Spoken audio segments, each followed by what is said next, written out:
আমার গায়ে হাত তোলা হয় না, কিন্তু আমাকে কালকে দুপুরের পর থেকে আমাকে কারোর সাথে যোগাযোগ করতে দেয় না। প্রথমত হলো এটা, তারা আমাকে রাত 2টা পর্যন্ত রমনা থানায় রাখছে। 2টা পর্যন্ত রমনা থানায় রাখছে। সেখান থেকে তারা আমাকে ডিএমসিতে রাতের বেলা, রাতের অন্ধকারে নিয়ে গেছে।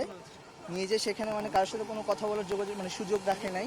তো আমি এক সুযোগে ওখানকার যে ডাক্তার ছিল তাকে ইশারা দিয়ে মানে একটা নাম্বার, আমার ফ্যামিলি একটা নাম্বার দিয়ে রাখলাম। তারপরে আমাকে এখানে নিয়ে আসা হয়। সেখান থেকে আমি যে এখান থেকে বের হয়ে আসতে পারছি, এটাই অনেক বেশি। টিচারদের কিছু